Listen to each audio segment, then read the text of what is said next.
With Black Ops 6 Zombies, the Chaos storyline has returned front and center, and with it likely only becoming more and more important as we continue into the post-launch story with Citadelle Des Morts and beyond, and even into the future games. As a result, many new fans to the Call of Duty Zombies franchise may be completely unfamiliar with the Chaos story, so may be in need of this recap. For those of you who are unaware, the Chaos story is a once distinct narrative featured in the Zombies mode of Call of Duty Black Ops 4 in 2018, quite some years ago now. Since it has been so long, even those of you who played that game and paid attention to the story may have forgotten most of its important details, making this video extremely important. Or maybe you only paid attention to the Aether story, but now that it's being weaved in, are more interested in seeing where it may head. Trek took a risk with that game, as they were closing up the Aether storyline that people had been attached to emotionally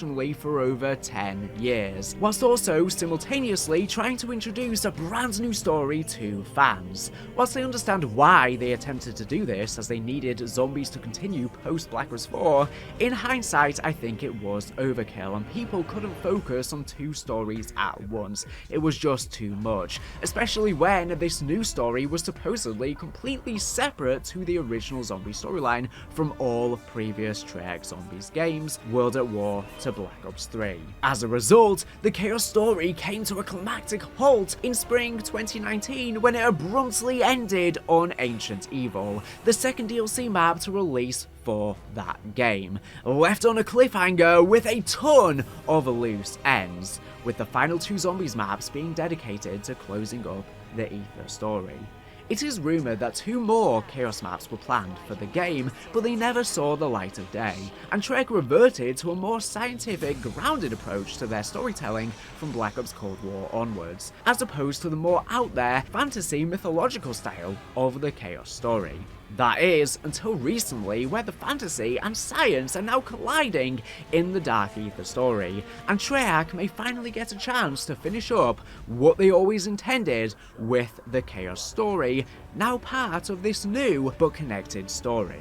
This is the right choice. People like the additional lore and references that can be made with an intertwining storyline and build upon the many years of games. Since the final Chaos story map, Trek have literally been completely silent since its absence, not commenting on it officially once. Whilst we, the community, took this to mean the story was cancelled, Treyarch technically never once confirmed that to themselves and opted to just never speak of it again, leaving it as a pure mystery as to what happened behind the scenes development-wise, and us only having rumours to go on. But by them leaving it open-ended, this would allow them to go back to the love letter that is the Chaos story in the future in any way they deem fit, and that seems to be what has happened. In my entire Call of Duty Zombies storyline video, I opted to wait on recapping the Chaos story within it, at the time being unknown how important it would be for the future.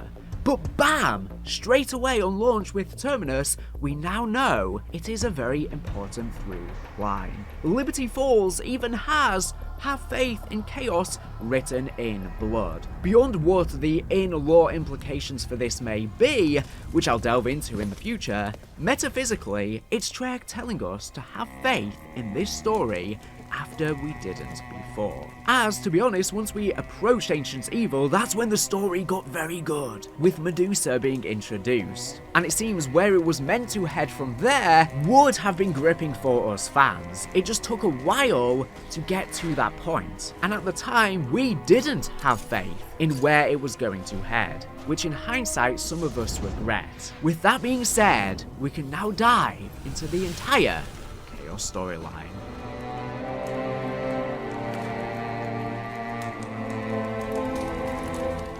For millennia, the Earth was filled with Prima Materia, the first matter, the raw chaos. The resource was plentiful and humanity mined deep into the Earth to recover it. With it, ancient rulers, kings, priests, and emperors created powerful and prospering civilizations. Prima Materia in Latin means the first matter, and is something that is actually speculated about in the real world that Trek based this on, and is said to be a proto-matter, being the space in between, making up everything. The resource was plentiful, and humanity mined deep into the earth to recover it. With it, ancient rulers, kings, priests, and emperors created powerful and prospering civilizations. But the power of Prima Materia consumed them. Their benevolence turned to greed, and they stopped caring for their people. One by one, their civilizations fell, and wars were waged. Thus, the Prima Materia was extinguished. But humanity found a way to create an endless supply of this first matter. However, this knowledge was deemed too dangerous and mankind could not be trusted with it. Men of science, philosophy, and reason came together to protect and keep that knowledge safe.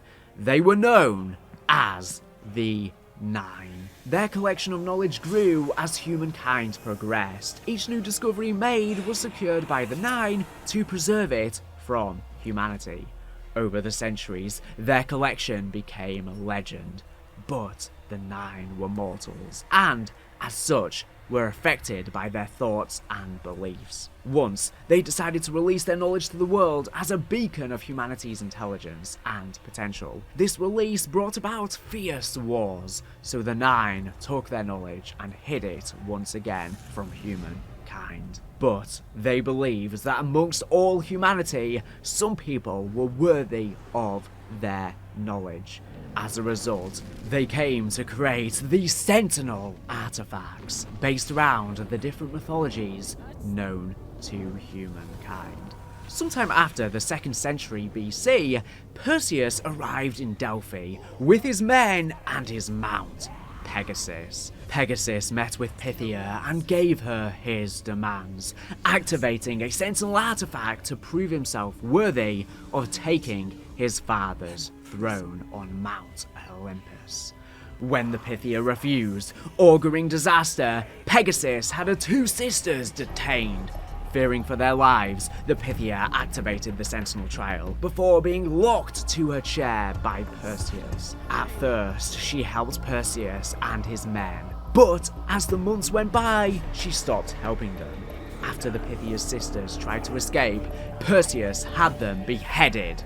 The trial ran for centuries, and Perseus, now alone, was trapped in a chamber by the Pythia before being attacked by zombies. At some point before 500 BC, the priest was born and founded an early version of the order, after being, at some point, killed and revived using the Scepter of Ra.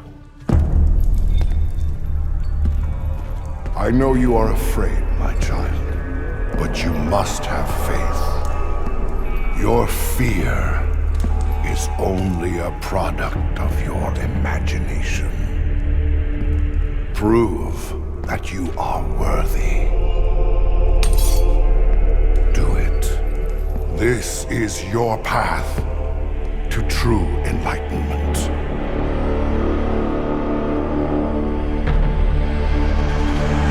Do it.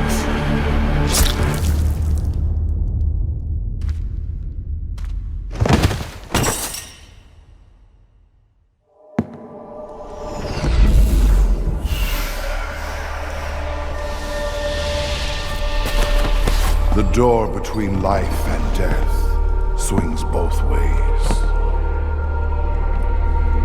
Now, you are one of us.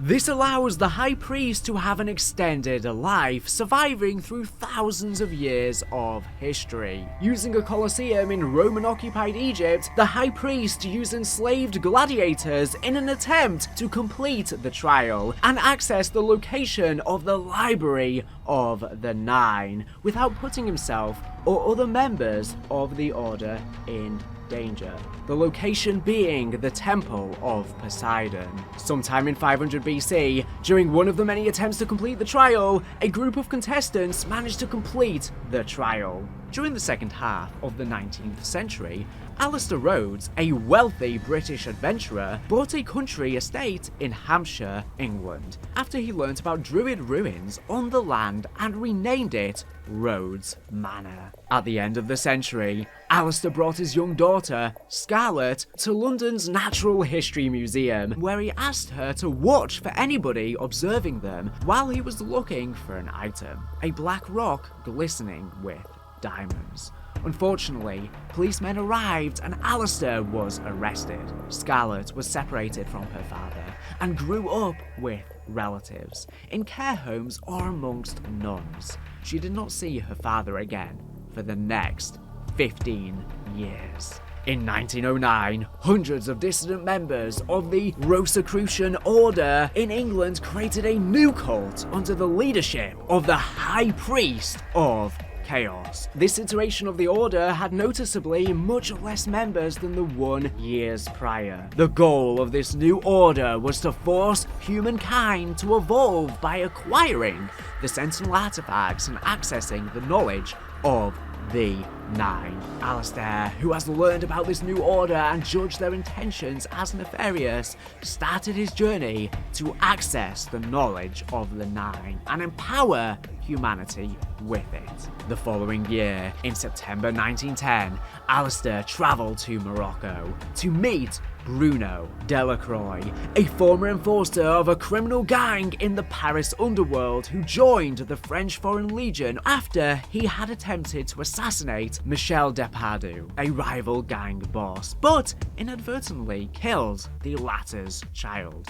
This led to his former boss, Lebeau, placing a bounty on Bruno's head. Alistair explained to Bruno that his former associate stole an object he is looking for and that neither they nor their employees, the newly formed Order cult, should be allowed to have it. Bruno agreed to assist Alistair and the two travelled to Constantinople, the capital of the Ottoman Empire.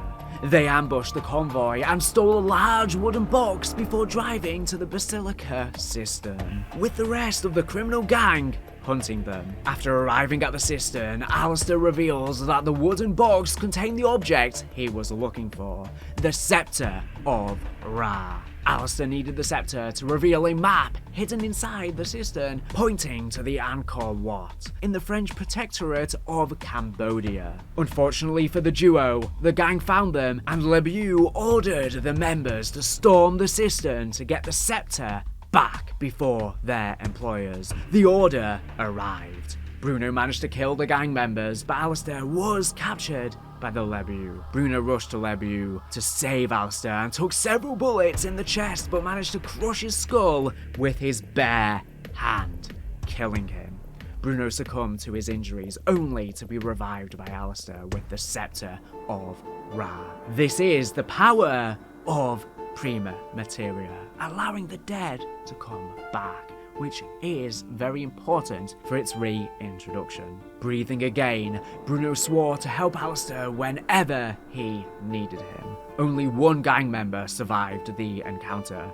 When he escaped the cistern, the High Priest and several cultists were waiting for him.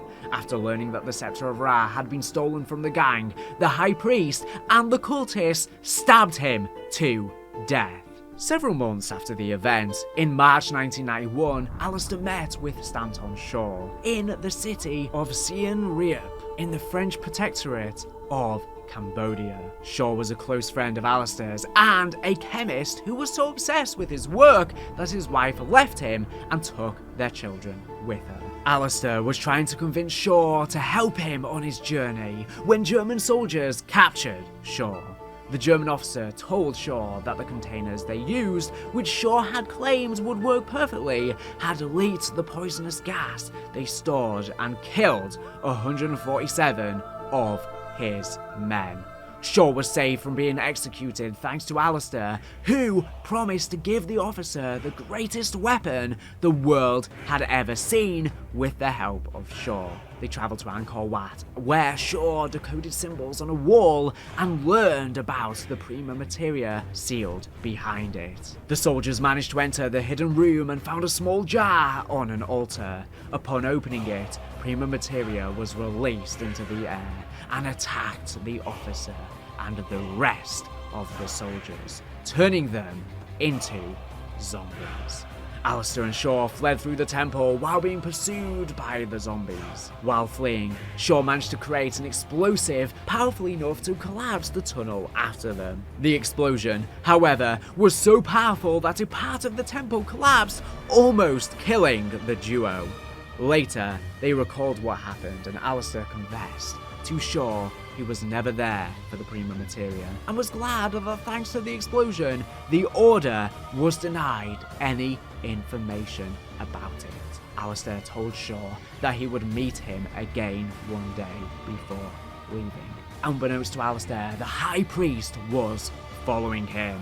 Sometime after, in 1912, Alistair found the Norse artifact was in the Natural History Museum in London and was about to be moved to a private collection in the Harvard University in the United States the next year. Alistair also discovered the key for the artifact in a magazine which featured a Mexican spy named Diego Necali with the key around his neck. After learning Diego was willing to meet Alistair, Alistair's butler, Godfrey, made the travel arrangements. Alistair and Diego met in a saloon in Ciudad Juarez during the Mexican Revolution. Alistair told Diego he was looking for the greatest power humankind has ever known, and that he needed his medallion. Diego replied that his medallion was a family heirloom and recounted that his mother told him it was part of something bigger that needed to be protected, to be kept safe. He refused to give it to Alistair before the two men were interrupted by the High Priest and members of the Order, wearing normal clothes instead of their ceremonial dresses. A fight broke out and Diego was knocked unconscious while Alistair was captured by the Order. Alistair managed to steal a revolver from one of the cultists before being saved by Diego, and the two men escaped using a carriage. Diego finally agreed to loan his medallion to Alistair, hoping to have it returned one day, before telling him to leave the city for his safety. Although they couldn't get the medallion, the Order was able to find Scarlet. Fearing for his life and believing she would be strong enough to overcome what was to come, Alistair wrote a letter to Scarlet where he explained his travels and the Order's intentions. He sent the letter with a package containing the key for the Norse artifact, as well as tickets for the RMS Titanic. Upon receiving the letter, Scarlet left for Rhodes Manor. On the evening of March 20th, 1912, Alistair Rhodes invited dozens of friends and relations to the Rhodes Manor.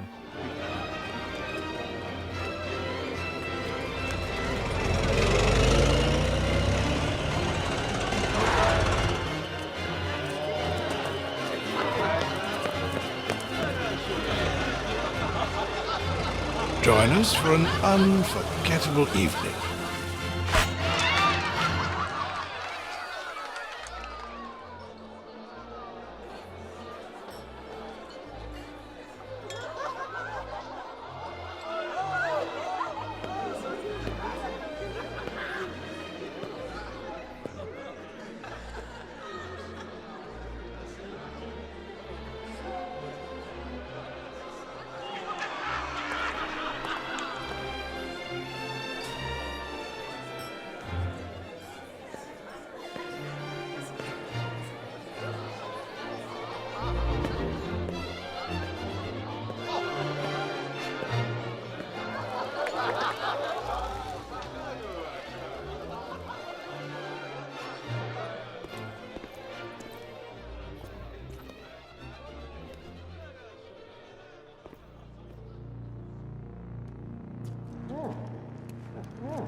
What's your name? Oh, yes, Godfrey. Where the blazes is Alistair? Yes. Where is the old scoundrel? I've not seen Master Rhodes, but surely your crystal ball could.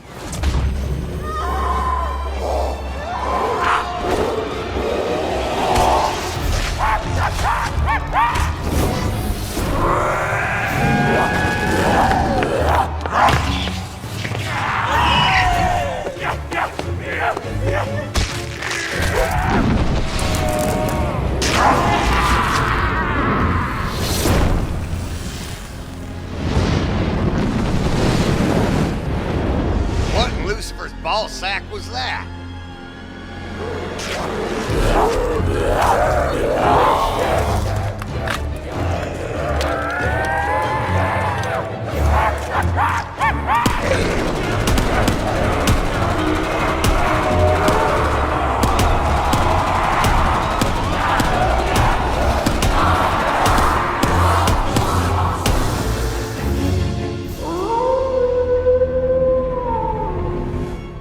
Before the guests arrived, Godfrey knocked out Alistair and locked him in the wine cellar. Godfrey fell under the influence of the Order after being killed and revived with the Scepter of Ra, with a red mark appearing on his forehead.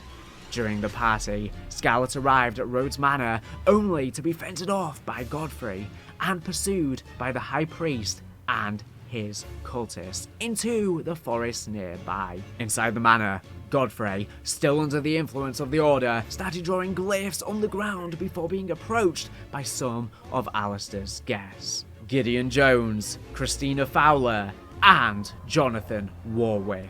At the same time, members of the Order activated the Celtic artifact, which was in the possession of Alistair Rhodes, starting the trial and releasing Prima Materia into the manor, turning all the guests into zombies. Only Godfrey and the 3 other guests were saved from the Prima Materia thanks to the glyphs. Outside the manor, Scarlet led the High Priest and the cultists through the woods, where she killed several cultists. She was briefly subdued by the High Priest, but managed to kill him. He warned her that she couldn't stop them and more would come.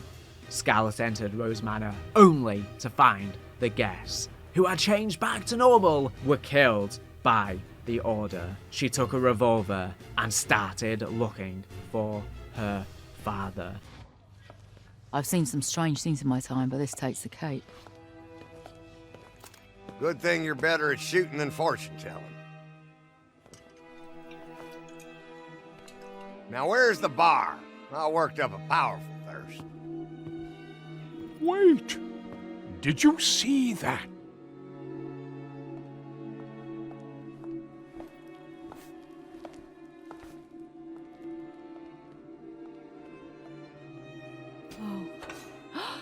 What now? What the hell does this mean? It means you are not worthy. Witch! Braggart! Pompous ass! Ah, bastard!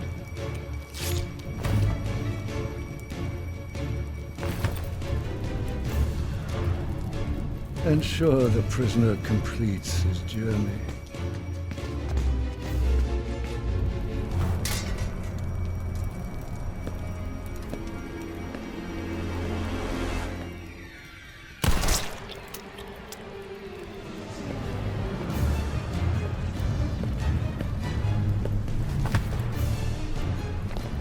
Where is my father? What have you done to Alistair Rhodes? You are already too late. You cannot stop what is to come. Where is my father? Godfrey, talk to me! Ah! Damn it!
Dearest Scarlet, if I have already fallen prey to the Order, these are the only people I trust to help you stop them.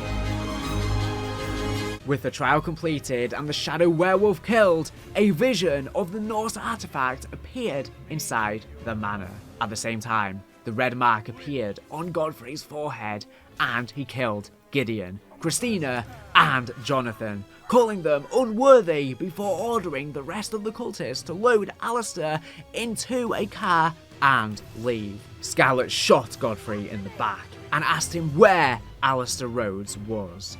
Godfrey told her she was too late and couldn't stop what was to come. During the confrontation, a fire broke out and soon all the manor was on fire. Scarlet jumped in a car and pursued the cultists. Unfortunately, her car broke during the pursuit and crashed on the side of the road. Alistair was then loaded into a plane before it took off.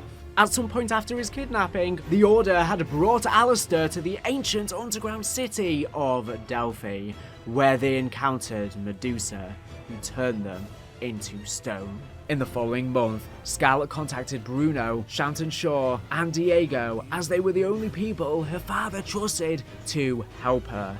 On April 10th, 1912, the four met in Southampton, where Scarlet explained to them what had happened that night and what they would have to do: steal the Norse artifact. They all agreed to help her find her father, and the group embarked on the Titanic. During the night of April 14th, 1912, the group started their plan to steal the Norse artifact.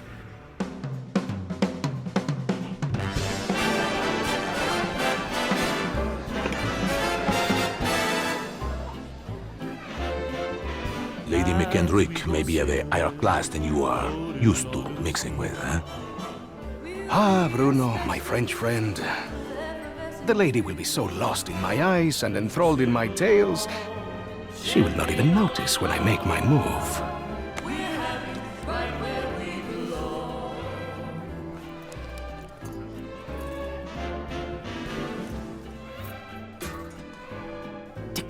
Timing, as always, is everything. While you and, Lady McBlahblah head off to do whatever it is that you're going to do, Shaw will collect the key. allowing us access to the Millionaire Suite. Well, we will deal with any unwanted guests. When you say deal with, I have to ask, how? I will launch, how you say, charm offensive. Okay, I'm with you so far, but what did you call the pipe things you're looking for? Pneumatic tubes, used for the conveyance of small packages throughout the vessel. They will carry our surprise down to the cargo room. It really should be quite exciting.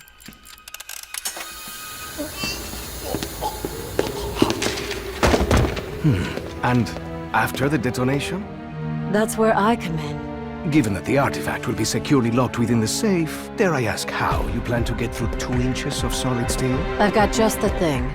A mechanism of my own invention. What does it do? It opens things.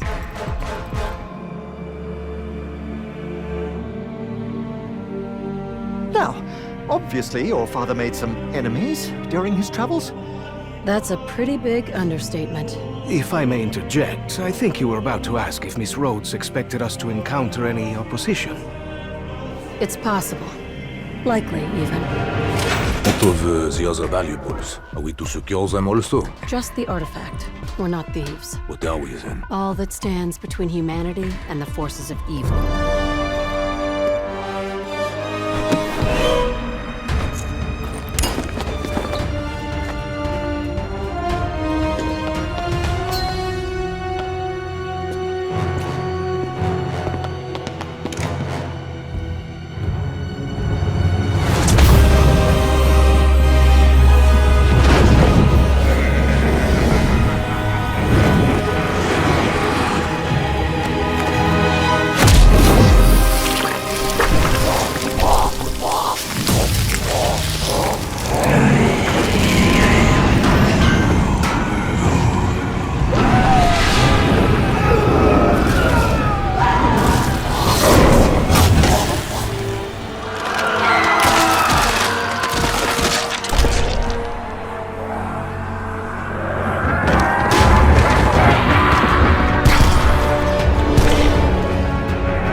charmed one of the passengers, Lady McKendrick, and stole the key to the millionaire suite, where Bruno and Shaw delivered a gas into the cargo room using the pneumatic tubes in the suite.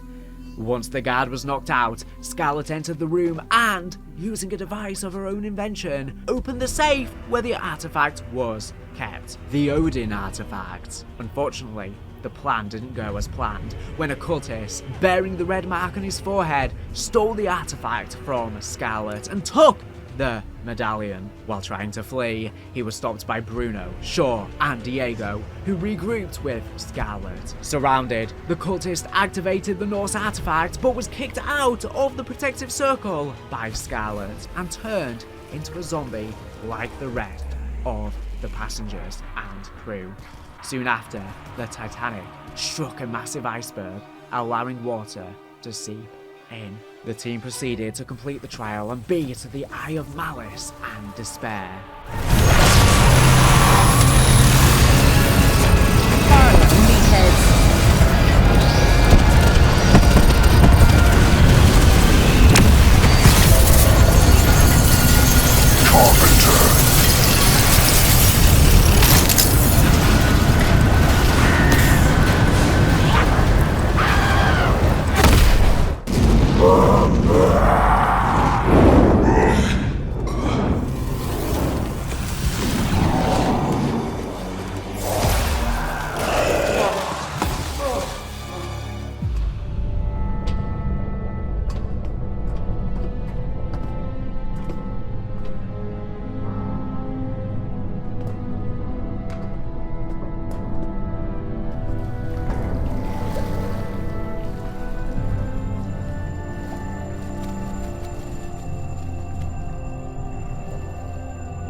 It all just went back to how it was before.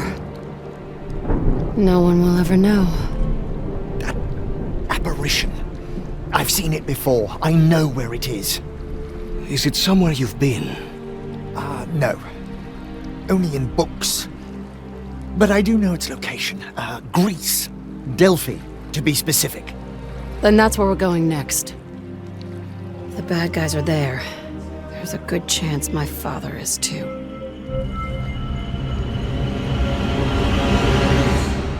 After the trial was completed, all the passengers and the crew turned back to normal, and a vision of a doorway surrounded by two snake heads appeared in the cargo hold.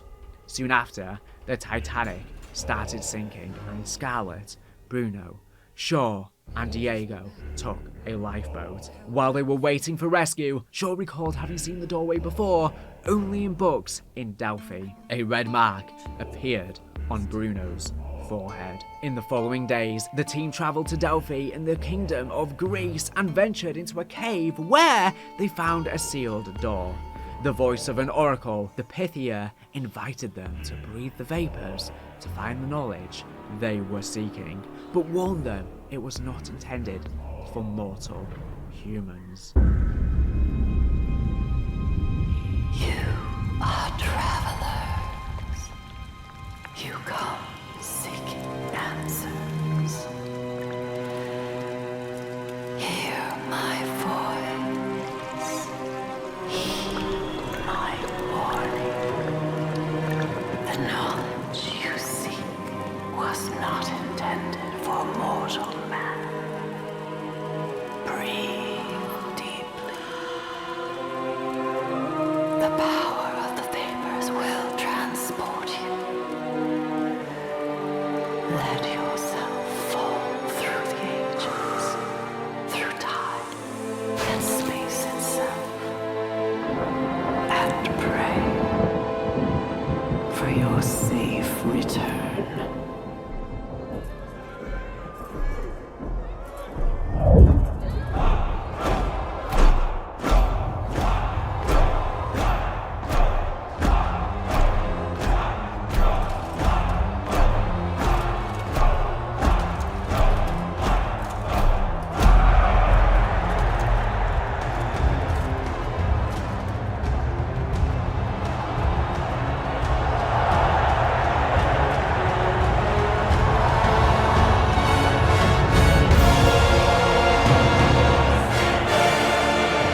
Upon breathing the vapors, the team was transported across millennia and woke up in an ancient Colosseum during what seems to be the Antiquity. They watched the High Priest of Chaos activating the Egyptian artifacts in front of hundreds of cultists, all spared by the Prima Materia. The High Priest was forcing slaves to complete the trial for him, and Scarlet, Shaw, Diego, and Bruno were the next contenders. The team completed the trial, beat the Guardian, an ancient elephant named Fury, and Wrath, another elephant, and the champion of the Nine.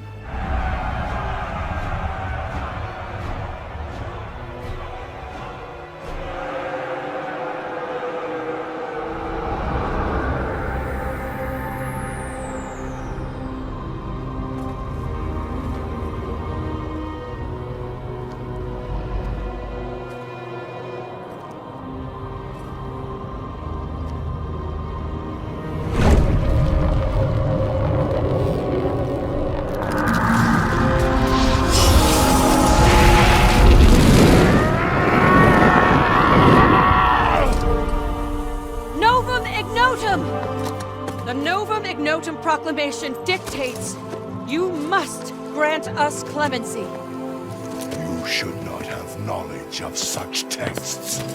You are but an ignorant slave. I know more than you think, and I'm nobody's slave. What are you talking about, Scarlet? Get your filthy hands off me! This can't be happening! We're going to die!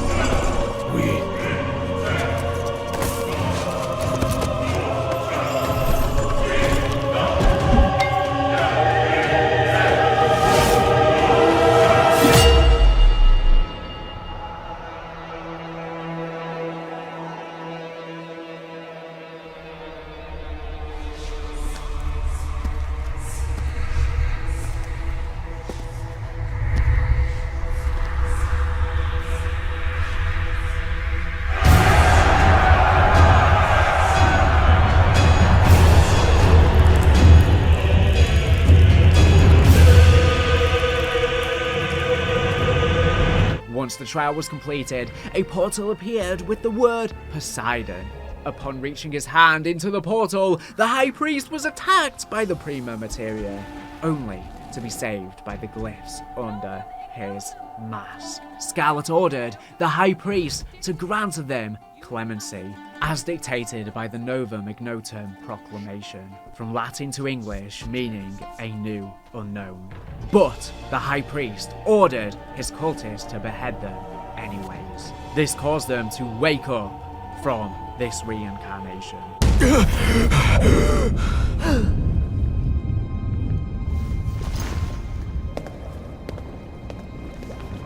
Scarlet?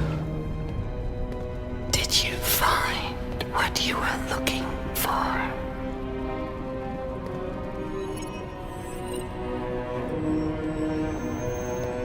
Damn right we found it.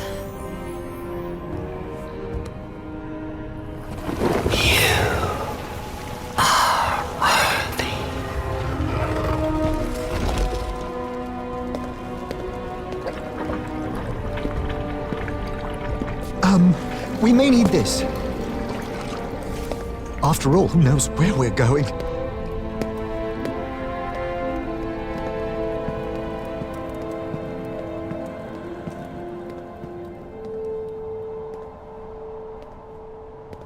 Behold, the great and mighty city of Delphi. I thought Delphi was the city above ground. Red herring.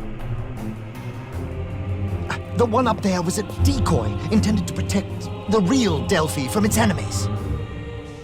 Please help me. I am trapped in the temple of Apollo. These ropes, we're not the first ones in here.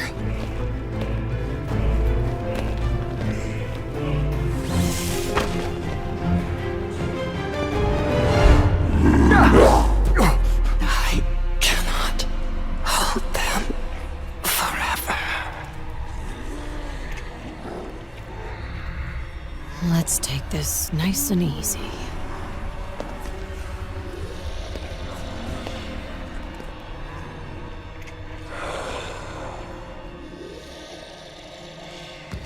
The unclean wretches have tormented me for centuries. Look, I know coming here was my idea and all, but I'm starting to have some second thoughts. Third, even. You just faced death, sure. What could possibly scare you now, huh?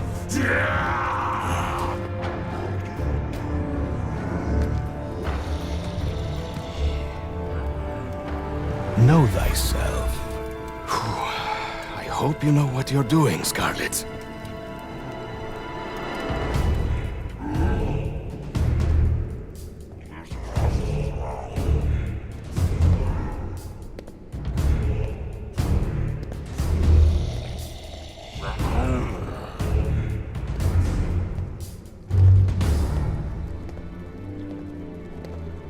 Where is my father?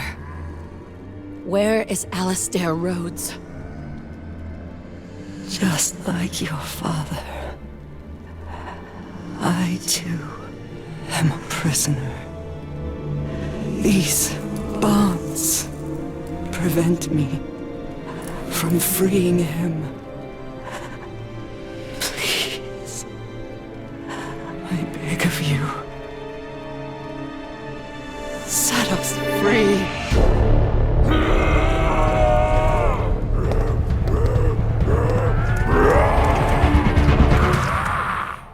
After awakening from the hallucination, Scarlet immediately went towards a gate near them, placing her hand upon ancient symbols to open the gate. As the gate opened, it revealed a tunnel, revealing the ancient city of Delphi. Noticing the ropes to climb down to the city, the crew realised they were not the first to tread upon this city. Whilst inside the city, they were led by the Pythia to the Temple of Apollo, where they found she was imprisoned within the city. She proclaimed that, like her, Alistair was trapped in Delphi. Whilst on their journey, the crew encountered Perseus, who had turned into the zombie warlord. Pegasus bids you all to take flight. Come to me, Pegasus!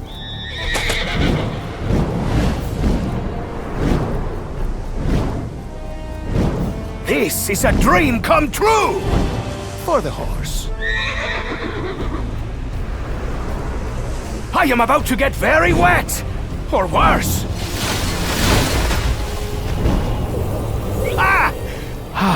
Clever horse!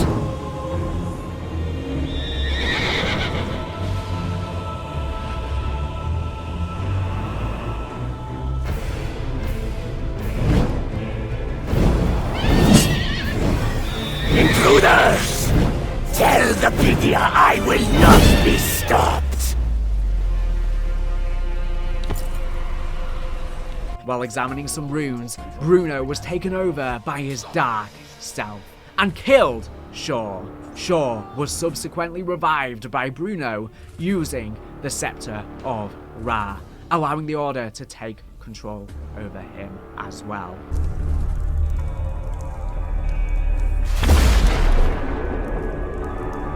Yes, well, maybe this is some kind of release mechanism. Give me a tick, I'm sure I'll figure it out. Honestly, why is nothing ever straightforward?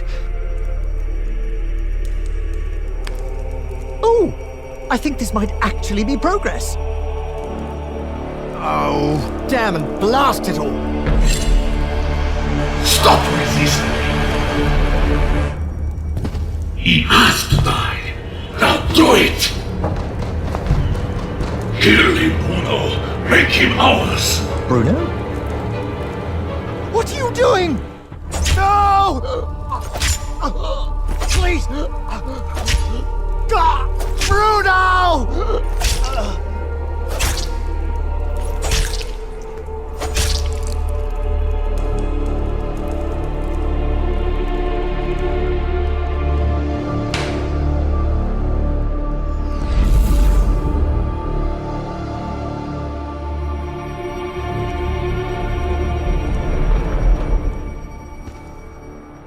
Soon after, the crew confronted Perseus, who took control of Pegasus by striking him with his sword.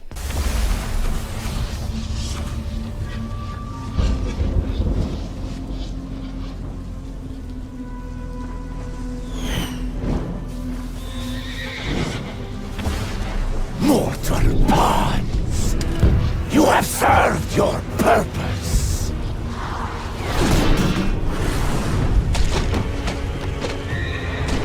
And you, Pegasus, you have forgotten who your master is!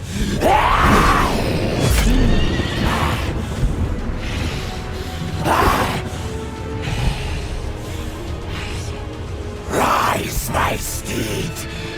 Rid me of this vermin! After killing both Pegasus and Perseus and retrieving the key, the crew returned to the Temple of Apollo to free the Oracle.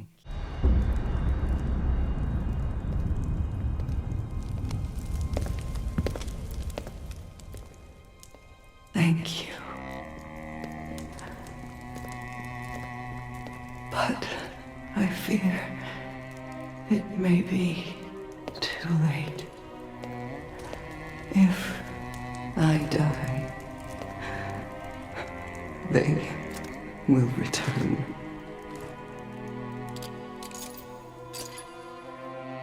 But your father... he is released. No. Stay with me. She's dying. Go, get my father!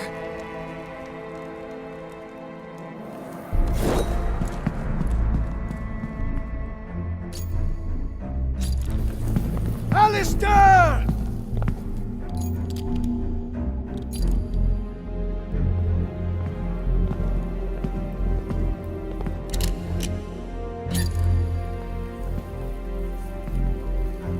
Even though you do not yet know what you are, Scarlet. No, it can't be.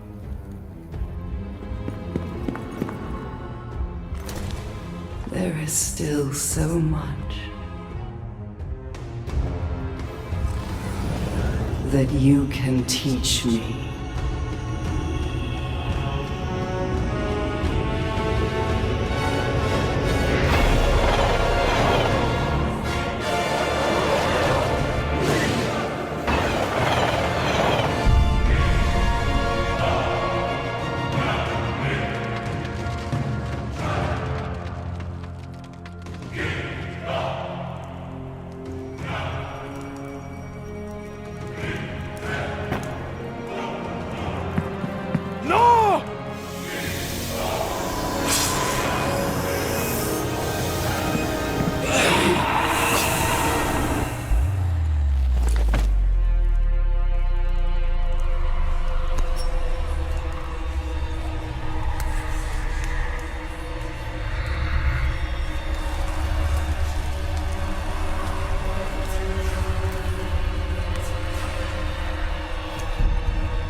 I will open the library.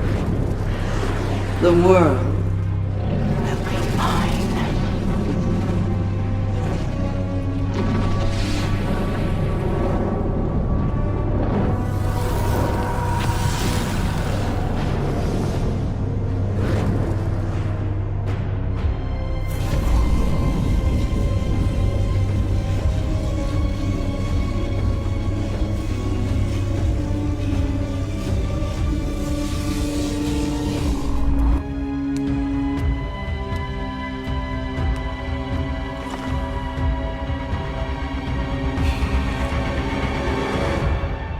Scarlet stayed with Pythia, while Diego, Bruno, and Shaw left to find Alistair beneath the temple.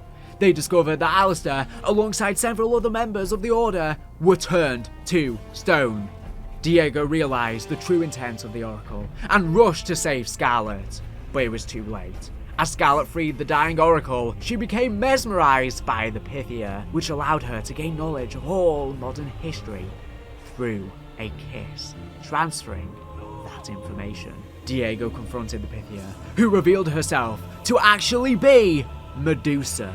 Diego hid behind a pillar as Medusa attempted to attack him. She then released Scarlet, now in a comatose state, before picking up one of the cultist masks and walked towards the Eternal Flame. Protected from the Prima Materia, she witnessed a vision in the Eternal Flame. As Diego hid with Scarlet behind a pillar, Medusa proclaimed that she would access the Library of the Nine, the Library of Alexandria, and that the Earth would be hers. And that is where we are left, with a crazy cliffhanger. The story got so good at the end, and it's just a shame that it took some time to get good and for the community to get interested in it as well, because up until this point, people were passing it off, but as soon as this map released, everyone was on board, because not just the story, but the gameplay was so good for Ancient Evil, being one of probably the best maps to ever release, and it's a shame we were cut off right there. But before jumping into how this is relevant to Black Ops 6, that is where the Chaos Story left us on a huge cliffhanger. Like I say, the story took a while to pick up pace, with many of its beginnings being told via comic books and unchronologically due to some issues with getting the actors on board. It is likely that the next map, or the one after that was planned, would have led us to the Library of Alexandria in Egypt, with it currently being unknown of how the story would have concluded. And maybe Treyarch can reuse whatever ideas they had for this story, now reincorporated into the future of the Dark Aether universe. During Vanguard Zombies, a radio from Gabriel Craft mentions that the artifacts of the Dark Aether are similar to items mentioned by an Alistair Rhodes, an amateur demonologist that he is a fond fan of, called Sentinel Artifacts. Craft learned so much from him, his notes and journals proved invaluable in advancing his knowledge. This was the first mention of the Chaos Story since Ancient Evil. Over the next several years, Eddie Richtofen started setting up a new test site under Project Janus's name in Liberty Falls, a small town in West Virginia, where the containment chamber was held and studied. He also oversaw Requiem's imprisonment at Black Site 13 on Terminus Island, which he gave full control of to Revati Modi after hiring her. Eddie specifically also ordered for Weaver to go through more extensive torture compared to the other members of Requiem. Throughout this ordeal, Eddie remained haunted by the deaths of his wife and son that happened during a failed assassination attempt on Richtofen's life by Samantha Maxis and Grigori Weaver prior to the events of Cold War, in which Weaver burned the house to cover his tracks, not knowing his family were inside. It is currently unknown as to why they targeted Eddie, but this would lead to his motivations in setting up Requiem, getting revenge on those who hurt him, and establishing Project Janus. At some point, Eddie learned of the Sentinel artifact and its purpose, to control a protomatter known as Prima Materia. He became obsessed with it, researching on its location. He eventually found evidence suggesting that the Sentinel artifact was located in the Principality of Avalon, France, and hired a local criminal organization, the French Syndicate, to find it. He likely wants to use the artifact's ability to restore life as a way to try and bring back his perished wife and son if all other attempts fail. The S.A.M. SAM Synaptic Algorithm Module, an AI created by Richtofen to mimic Samantha Maxis, informs the Terminus crew after defeating Patient 13 and unlocking files to his archives that Richtofen is heading to Avalon to collect said artifact, the image of which appears to be the very same Norse Sentinel artifact from Voyage of Despair on the Titanic. However, we know that the SAM AI is lying, as she is the one who actually caused the outbreaks across the globe to begin with and zapped Eddie away, likely into the Dark Aether during the Liberty Falls intro cutscene. So, he is not en route to Avalon, but maybe he was at one point in time, should she have not teleported him away.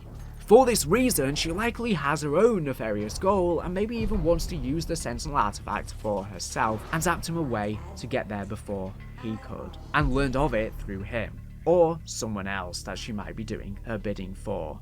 She suggests to the team that Richtofen believes it could be used to restore Samantha Maxis from the Dark Aether. However, this may be a lie too. But what could she want? A body for herself?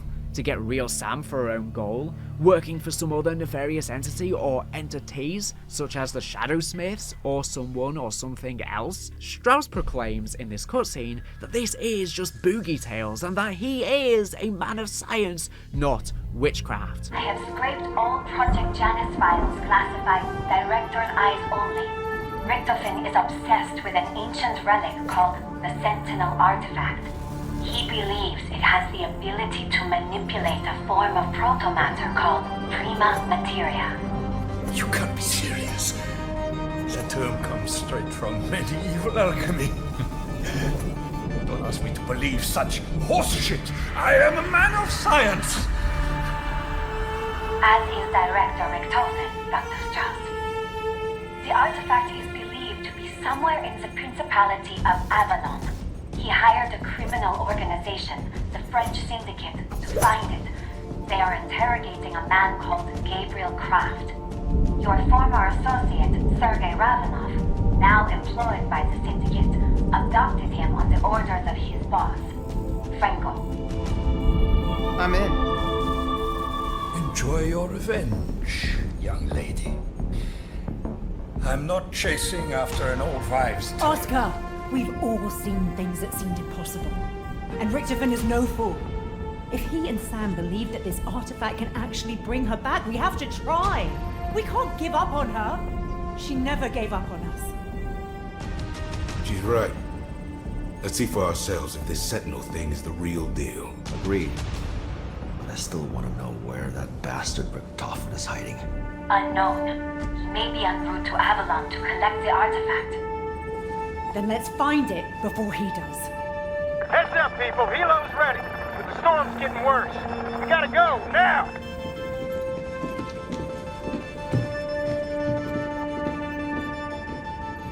But Gray asserts to him that this isn't really so far off from the craziness already experienced with Ethereum. It's merely a different way of explaining magic, and says that if Richtofen believes this can be a way to rescue Maxis, that they should at least attempt to try and save her. After all, it's only crazy until it isn't.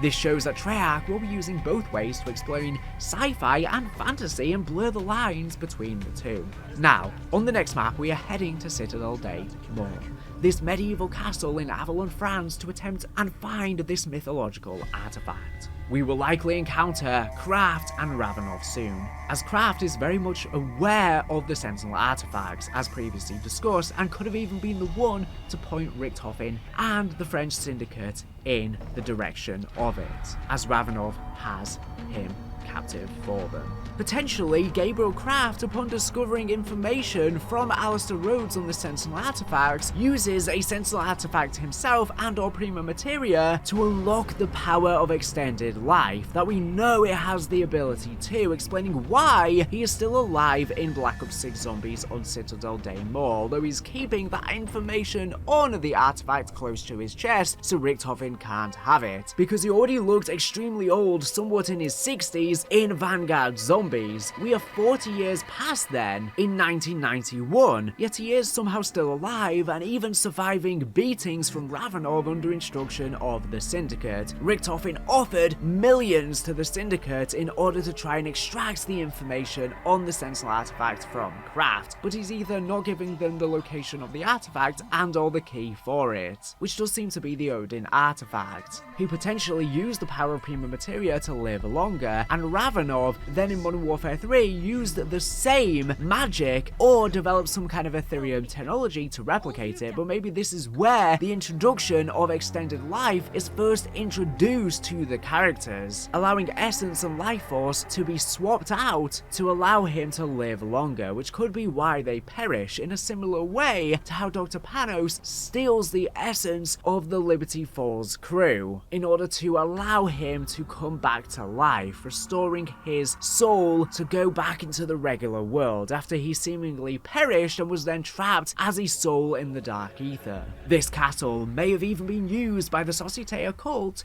and or the Order in their past and could now be a fortress for some of the French Syndicate crime families.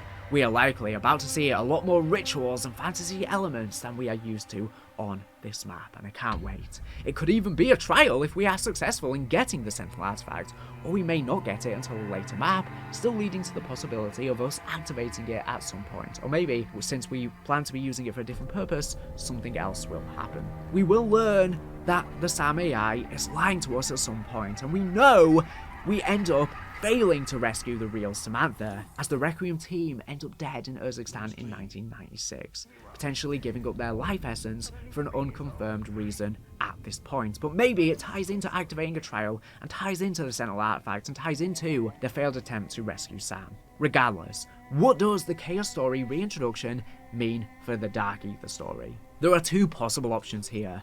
One is it's a soft reintroduction.